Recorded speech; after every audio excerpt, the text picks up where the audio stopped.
Welcome into the Rockies Insider. I'm your Rockies Insider, Patrick Lyons, discussing the 5-2 Colorado Rockies with a plus 18 run differential. No, I'm not serious about the results of these spring training games, but I am seriously thinking about this first base battle in Rockies camp with T.J. Rumfield and Charlie Condon really leading the way from the back of the pack, the only two of the five battling for that spot at first base who are not on the 40-man roster. Both those guys playing incredibly well. I've got some injury updates, some updates on a pair of former Rockies second basemen, and a $12 million piece of property that was put up for sale that might be of interest to you. Of course, this is coming live from the Rockies Insider channel over on YouTube.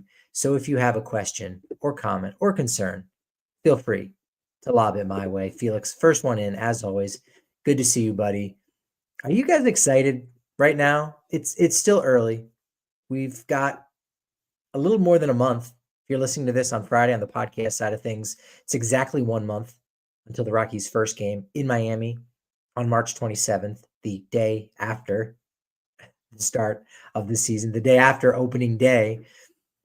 But the Rockies are playing well right now, and that's about as good as you could hope for at this point in spring. And even though some of the players that you're hoping to take a big step forward and become stars, the Brenton Doyles, Ezekiel Tovars, Hunter Goodmans, and the like, despite the fact that some of those guys have yet to get heated up, it's okay because it's spring training, right? They'll be able to figure it out, save your best games for the regular season. But the guys that you want to get hyped for, the guys that are trying to battle for a place on the opening day roster, or at least battle for space in manager Warren Schaefer's mind, so that when it does come time for promotion from down in the minor leagues, this player maybe is at the forefront. Those guys, a lot of those guys performing really, really well.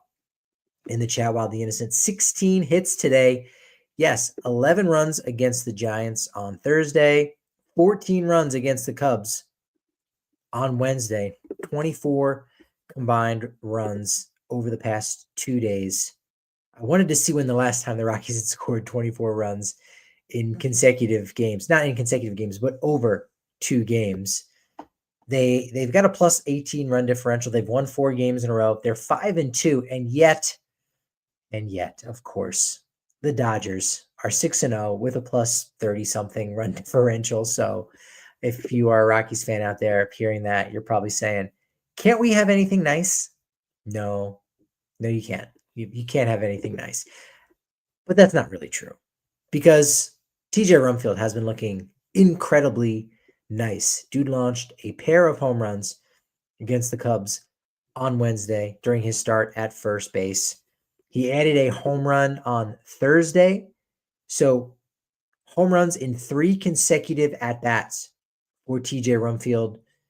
You want to look at the box score and see who he hit those home runs against. Maybe not terribly impressive, but performing in arguably the biggest spot of his career. Because as bright as the lights are in New York, when you go to spring training and you see all those superstars around you, you just want to go do your thing, stay in the zone, make a good impression so that if something happens, maybe you'll get an opportunity if the Ben Rice or the Paul Goldschmidts of the world get injured. Or maybe there'll be a team out there that will be interested and will trade for you. Well, that's finally come to fruition for TJ Rumfield after 5 years in the Yankees minor league system. The Rockies acquire him, and now, not just with a chance to factor in for the Colorado Rockies, because there are a lot of guys who sign non-roster deals that very well could make their debut this year, or at least make their Rockies debut, right? They've played in the majors before, but they have a chance to be a big leaguer once again with Colorado because of so many of the younger players and because of the opportunities a team that has lost 119 games last year brings to them, what they provide to a guy with still plenty of good days ahead of them. Well, Rumfield, again, in a moment in which he has an opportunity to battle for that first base spot for the Rockies, he has performed. Home runs in 3 consecutive at-bats. He's reached He's reached base safely in 6 consecutive plate appearances, 3 homers, a single, and 2 walks. As Warren Schaefer said after the game on Thursday, quote, Rumfield knows the zone very well. I love the walks he's been taking the past couple of days. The homers are great. He seems locked in. You always like to see that out of a guy for competing for a job. So as nice as these quotes are from Warren Schaefer, you're not going to get it. You're not going to be able to glean a ton of information from some of these quotes coming out in spring, because Schaefer's going to say the right things about every guy. He's going to say, hey, looking great, doing the thing, competing, when maybe the staff is already fully aware of the decision that they want to make, but they want to keep those doors open and they don't want to snuff out anybody's flame. You never want that. But TJ Rumfield is very much doing all the right things. Cheesecake, cool and high. Hope you've had a good day. Daniel, yo, can you talk about how TJ was somewhat blocked in the Yankees system? Yeah, I mean, I just did. I kind of touched on it. I mean, Paul Goldschmidt getting signed last year was really a big one. And, you know, Rumfield played well in AA and in AAA in 2024. But of course, when you're the Yankees, you don't know what a prospect is going to be able to do. And a first base prospect at that, those are big shoes typically to fill over at first base. You know, through the 80s and early 90s, it was Don Mattingly. And then someone like a Tino Martinez, who was great for the Seattle Mariners, got poached by the Yankees, and then he became, you know, an everyday kind of all-star that you saw very frequently. Then it was Jason Giambi coming over from the Oakland A's. Then it was Mark Teixeira for a while. And then, you know, I think first base has just kind of been turned over there in, you know, maybe the past decade or so without any, you know, major superstars, at least none that come to mind for me. So Paul Goldschmidt, sure, bring him in on a one-year deal. They brought him back again this year. That was even after they had traded TJ Rumfield. So look, he was a guy that was an important depth piece for the Yankees and was probably going to get some playing time this year. But bringing in a young, controllable reliever like Angel Chivigi, you know, the Yankees said, hey, let's go for it. It's a win-win trade. The Rockies get some really good depth over at first base, and the Yankees get themselves a controllable reliever with a lot of upside that maybe is going to be a critical part of their bullpen in seasons to come. So it's just a win-win trade. So the Yankees, you know, they do a good job of developing in their own players, but they've got favoritism to some guys over others. Look at Jason Dominguez, who's continues to get, you know, to roll out their season after season when it does feel as if there is a little bit of a lack. That certainly defensively he has his flaws. Offensively hasn't really been able to get going. How much is that his injuries? How much is that his playing time? But TJ Rumfield just wasn't getting that opportunity. So he got a change of scenery, and he got one of the best ones coming to the Colorado Rockies, and it's worked out for him really, really well. Hello, Go Cardinals. Can you talk about JJ Weatherholt? Not really. This is a Rockies podcast. This is a Rockies show. JJ Weatherholt very well could get himself in line for the National League Rookie of the Year. But hey, the Colorado Rockies are no slouch either, because the Rockies might have their very own Nick Kurtz in Charlie Condon. Condon, the Golden Spikes Award winner back in 2024, the third overall pick in that year's draft by the Colorado Rockies, one pick ahead of 2025 AL Rookie of the Year award winner Nick Kurtz. Well, maybe Charlie Condon has figured out a couple of things. He homered for the first time on Tuesday. He added another home run against the Giants on Thursday, getting the start at first base. 359-foot laser to right field. Went the opposite way off of Reiver Sanmartin, who will be pitching for Team Columbia during the World Baseball Classic. It's a name you may or may not have recognized from his time with the Cincinnati Reds. So quadruple A kind of pitcher, maybe not, but he is a guy. He's a big league type talent out of a bullpen. So that's a nice little notch on the belt for Charlie Condon, who is now batting 1892, 1.892 OPS for Charlie Condon, tops on the team. In fact, that is number 2 in all of Major League Baseball right now. In 7 games, that's all it's been, and it is spring training. You have to consider who Charlie Condon is facing, but still, you look and say, hey, he's number 3 with that 1892 OPS. TJ Rumfield right behind him on the team with a 1682 OPS. That's good for 5th best in all of baseball. And then, oh yeah, Chad Stevens, the guy I mentioned the other day, was a sneaky good pickup. He had a good season at AAA with the Salt Lake Bees, the Angels AAA affiliate. And he's, I don't think he's battling for a spot on the opening day roster, but he's surprising. I think he very well could be a depth piece that we see a lot in 2026. He's got himself a 1490 OPS. So Rockies are hitting well. Rockies doing really well. There's 9 different Rockies who've already homered so far through this first week of baseball, including Mickey Moniak, who we finally saw with a leadoff home run in Wednesday's game, his first in-game action. So, okay, JJ Weatherholt, you can have your list of NL Rookie of the Year award candidates. I think Charlie Condon probably in the past couple days, since the last week, his stock is definitely rising as a potential NL Rookie of the Year award candidate. And if you go back and look at the history of Rookie of the Years, whether it's AL or NL, you don't necessarily need to be on the opening day roster in order to win that award. So whether he starts the year in AAA or he's the starting first baseman in Miami on March 27th, doesn't really matter. It's not really going to impact his chances at the Rookie of the Year award. So good for him. Kansas Owens,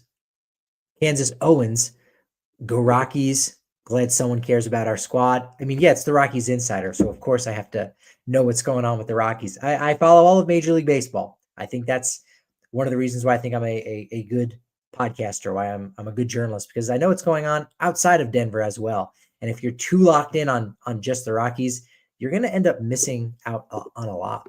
Felix asks, what's up with Ryan Ritter at left field? Yeah, they're adding outfield to his bag of tricks, to his bag of gloves, because Ryan Ritter, a middle of the infield kind of guy, he's looked good out there so far. I think that just increases his value and likelihood of making the opening day roster because he can play multiple positions. Because maybe Willie Castro is the backup shortstop, then do you need Ryan Ritter? Well, maybe not at shortstop necessarily, but he can play second, he can play third, he can even go to the outfield.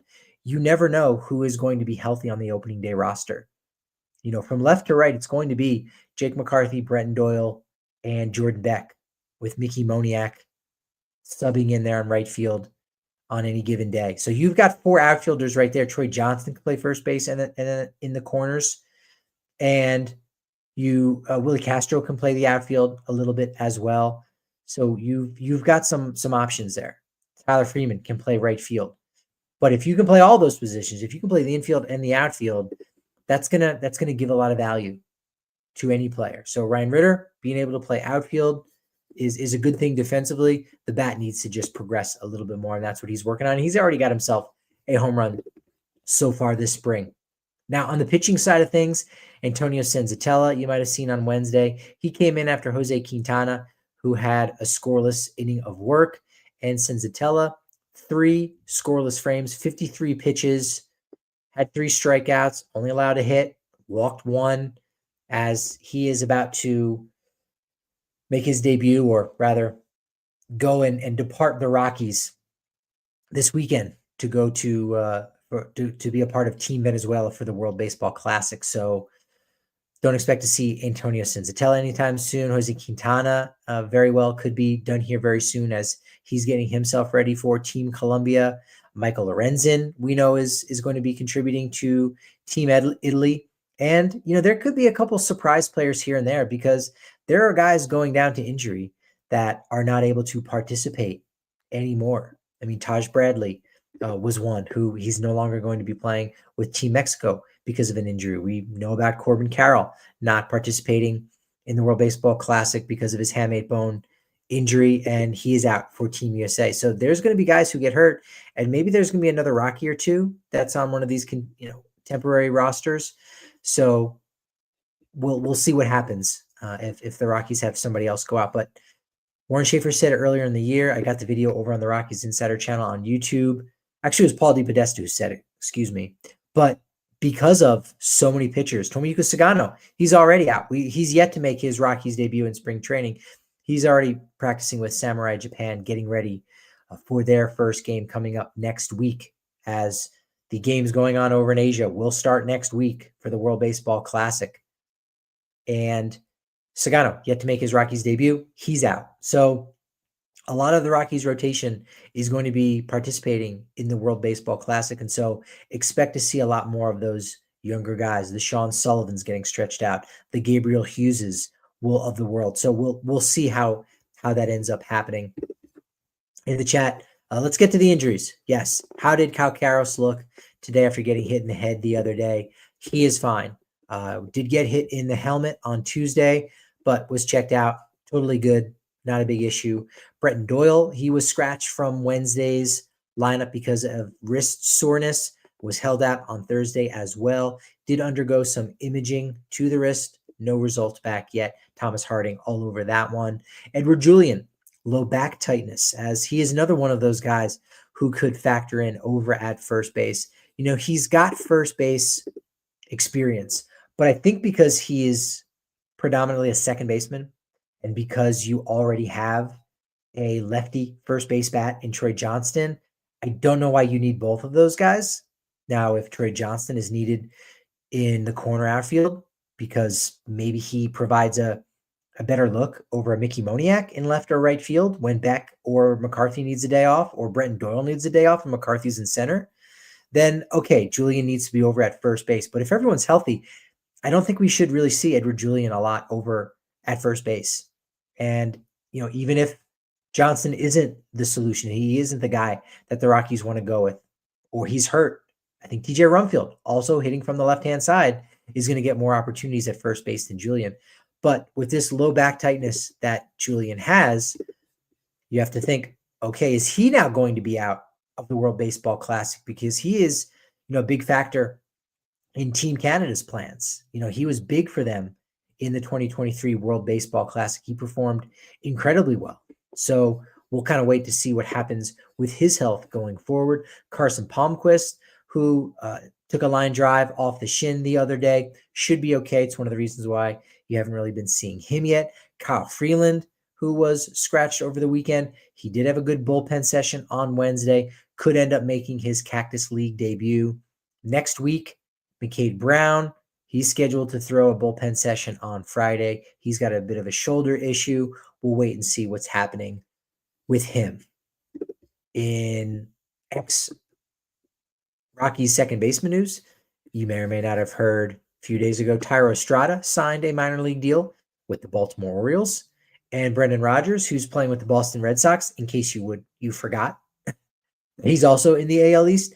But unfortunately, on Wednesday, he exited the game with another shoulder injury. So sad to see, frustrating to see that Brendan Rodgers, just majority of his career really sidelined due to injuries, not really able to take off. And, you know, being selected right after the likes of Dansby Swanson and Alex Bregman. And yeah, you know, 6 years of service time in the majors for Brendan Rodgers. That's better than a lot of other third overall picks and a couple other second and first overall picks. So, you know, he has contributed on the big league stage, but just hasn't been healthy enough to really, you know, feel like he's become the dude that a lot of people I think expected him to be, right? Matt Holliday putting his home in Stillwater, Oklahoma up for sale at $12 million, 136-acre luxury property.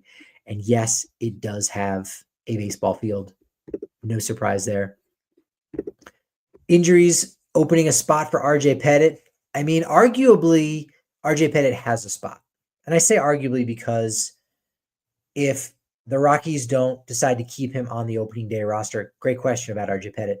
If they decide to not keep him on the opening day roster and he's not hurt, they do have to send him back to the Detroit Tigers. Now, the Tigers might say, we're good.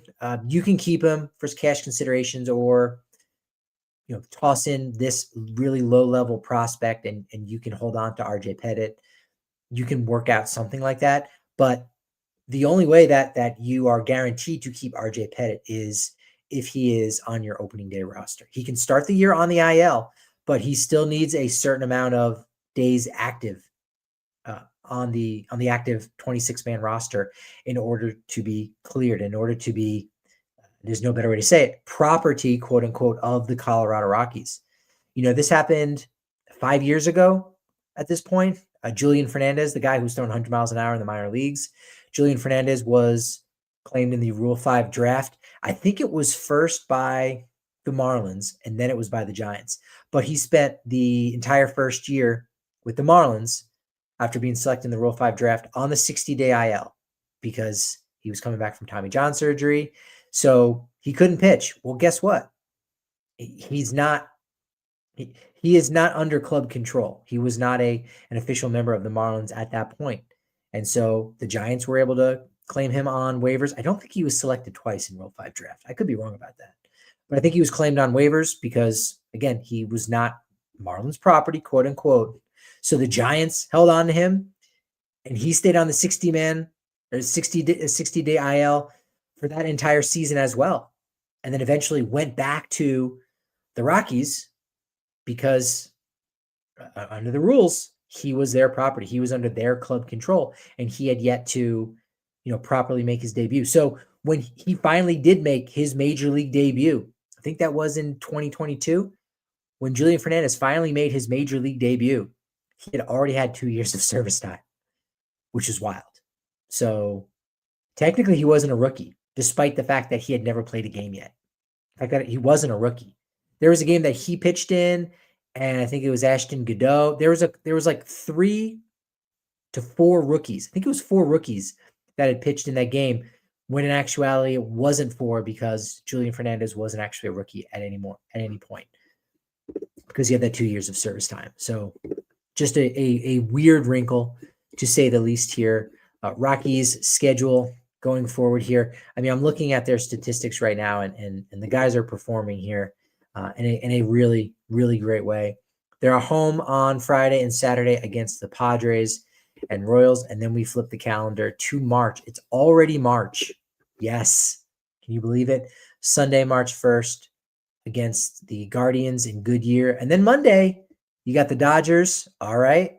Off day on Tuesday. Got to figure out something to do. You may need to talk to your family on Tuesday, March 3rd. And then the big one, 1 o'clock Mountain Standard Time, March 4th, Wednesday, against Team USA, the greatest team ever assembled against the 119-loss Colorado Rockies, who they changed their personnel. So it is very much different. But nevertheless, that is a big one on the schedule.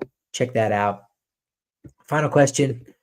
Have you seen the Rockies giveaway promotions? Any one of them you're looking forward to? Sorry for the off-topic question. All good. All good. Yeah, I mean, I think there's a bucket hat that's kind of interesting looking. And there's a Rockies hat that just has like hot dog emojis on it, which looks so bad that it's kind of good. The Rockies, I think, are stepping up a little bit on the promotions this year. I mean, they're always usually really good, and they do typically in and around, I want to say May, maybe even June, they'll add a couple more promotions on the schedule for August and September. So there is, I think, a Hunter Goodman bobblehead, and then a player to be named later bobblehead, or there's going to be a City Connect jersey that's given away of a player that they haven't determined yet, because who's going to be with the team at that point. Maybe they're ironing out a couple of details, but Rockies always have good giveaways. You just have to be careful when you look on the schedule, because it could be part of a special ticket package, which means you're basically paying a little bit extra for your seat in order to cover the cost of that promotion. So yeah, there you go. You're going to the Hello Kitty night. And honestly, I thought about it because my wife has been a Hello Kitty fan forever. I mean, she's been to Japan, not for Hello Kitty. It's just kind of a coincidence, but she's a big Hello Kitty head. And in Northern Colorado, they opened up a place called Daiso, Daiso, and they've got a ton of Sanrio products. They've got Hello Kitty stuff. It's basically like a Japanese version of Five Below. It's kind of cool. It's worth checking out. But I've been thinking about that April 18th, I want to say, for the Hello Kitty special ticket package. I mean, I'll be there covering the game. I'll be in the press box, but maybe I also want to buy a ticket and then just walk through the gate and get a backpack for my wife or something like that. We don't need it. We've already have plenty of stuff, but they've got some good things. Yeah, the Fourth Wing giveaway that they've got, the promotion, I think that might be a special ticket package. I'm not sure, but they're doing some awesome stuff. And I talked about it the other day. Tupac Shakur bobblehead. Get one going for next year. Catch the fever. Rockies do a good job. We know about the environment at Coors Field. We know how well they take care of their people, the loyalty, the fan experience. Few ballparks do it better than the Colorado Rockies. So you won't be disappointed with the giveaways this year. No two ways about it. No doubt about it. At Patrick D. Lyons on X, at Patrick D. Lyons MLB on Blue Sky and TikTok, and the Rockies Insider channel over on YouTube. Go over, check out plenty of videos, plenty of shorts as well. Appreciate all the support and love on the YouTube side of things. Really goes a long way. Appreciate all the momentum as well. But unfortunately, as you know, momentum, it's only as good as my next show. So, of course, I'll talk to you then.